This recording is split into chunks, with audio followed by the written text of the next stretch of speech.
মাক ফ্যাশন হাউসে আপনাদেরকে স্বাগতম। আজকে আপনাদের মাঝে আবারও একটি নতুন ভিডিও নিয়ে আসলাম। আজকের এই ভিডিওতে আমি আপনাদেরকে দেখাবো যে হিজাব কিভাবে কাটিং করতে হয়। তো চলুন বন্ধুরা, আমরা শুরুতেই হিজাব কাটিংয়ে চলে যাই। তো এখানে আমি 2.5 গজ পরিমাণ কাপড় নিয়েছি। আমি বড়দের হিজাব তৈরি করব, এজন্য আমি 2.5 গজ পরিমাণ কাপড় নিয়েছি। কাপড়টিকে প্রথমে আমি এভাবে ভালোভাবে সেট করে দু ভাঁজে ভাঁজ করে এভাবে ভালোভাবে সেট করে ফেলছি। তারপর আমি এটাকে এভাবে কোনা করে এভাবে আমি 4 পার্ট করে 4 ভাঁজে ভাঁজ করে নিলাম। তো দেখুন বন্ধুরা, এদিকে আমাদের খোলা সাইডটা আমাদের মোট 4 পার্ট হয়েছে, আর এদিকে আমাদের বন্ধ সাইড আর নিচের ঝুল আমরা মাপ অনুযায়ী নিয়ে নেব। তো আসুন এবার ফিতে দিয়ে আমরা মাপ নিয়ে নিই। তো বড়দের বানাবো, এজন্য বড়দের আপনারা 42 ইঞ্চি অথবা 41 ইঞ্চি নিলেই হয়ে যাবে। আর এক্সট্রা আরও 1 ইঞ্চি সেলাইয়ের জন্য আপনারা নিয়ে নেবেন। তো দেখুন বন্ধুরা, আমরা 42 এইভাবে আমরা রাউন্ড করে দাগ দিয়ে নেব। তো রাউন্ড করে দাগ দিয়ে নেওয়ার কারণে আমাদের এখানে কাপড় জোড়া পড়বে, আমাদের এখানে জোড়া দিতে হবে। আমি প্রথমে এটাকে কেটে নিচ্ছি, আমরা দাগ অনুযায়ী কেটে নিচ্ছি।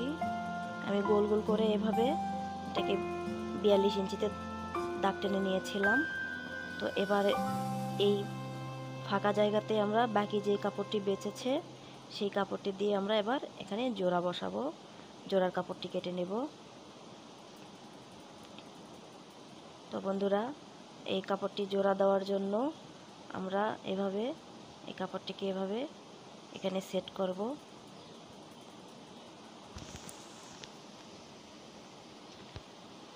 দেখুন বন্ধুরা, এভাবে সেট করে তারপরে আমরা প্রথমেই কাপড়টিকে নিচের দিকে ফেলবো। নিচের দিকে ফেলে সমান করে বিছিয়ে নেব। আপনারা শুরু থেকে শেষ পর্যন্ত ভিডিওটি দেখুন বন্ধুরা, তাহলে অবশ্যই আপনারাও এক দেখাতেই শিখে যাবেন। আমি খুব সহজভাবে বুঝিয়ে দেওয়ার চেষ্টা করেছি আপনাদেরকে। তো বন্ধুরা, এভাবে কাপড়টিকে ভালো করে সেট করে এবং এর দাগ অনুযায়ী বরাবর কেটে নিতে হবে। আমি আবারও বলছি বন্ধুরা, আপনারা ভিডিওটি শুরু থেকে শেষ পর্যন্ত দেখবেন এবং একবার দেখে আপনারা শিখে যাবেন। আর বন্ধুরা, আপনারা যদি আমার চ্যানেলে নতুন হয়ে থাকেন তাহলে অবশ্যই আমার চ্যানেলটিকে সাবস্ক্রাইব করবেন এবং পাশে থাকা বেল আইকনটিতে ক্লিক করবেন। আর অলরেডি আপনি যদি আমার চ্যানেলে সাবস্ক্রাইব করে থাকেন তাহলে অসংখ্য ধন্যবাদ।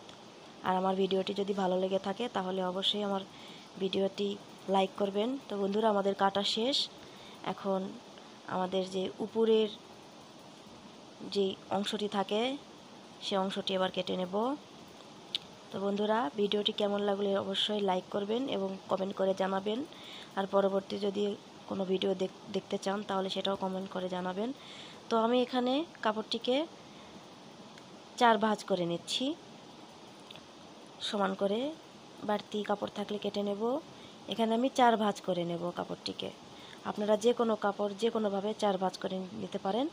তারপর এভাবে আরেকটি ভাঁজ দিয়ে নেব। দেখুন বন্ধুরা, আমি কিভাবে ভাঁজ করেছি আপনারা দেখলেই তা বুঝতে পারবেন। এখানে মোট 8টি ভাঁজ থাকবে। তো লম্বায় আমরা নেব 5.5 এবং চওড়ায় আমরা নেব 2.5, আমাদের মাথার যেই পট্টিটা হবে সেটার জন্য। লম্বায় নেব 5.5 আর চওড়ায় নেব 2.5 ইঞ্চি। এটা আপনারা মনে রাখলেই হবে। এবং এভাবে একটা রাউন্ড শেপ দেব। এই কর্নার থেকে উপরের এই কর্নার পর্যন্ত আমরা একটা রাউন্ড শেপ দেব। আপনারা খুব মনোযোগ দিয়ে ভালোভাবে দেখলেই আপনারাও শিখে যাবেন। এরপর দাগ অনুযায়ী আমরা কেটে নেব।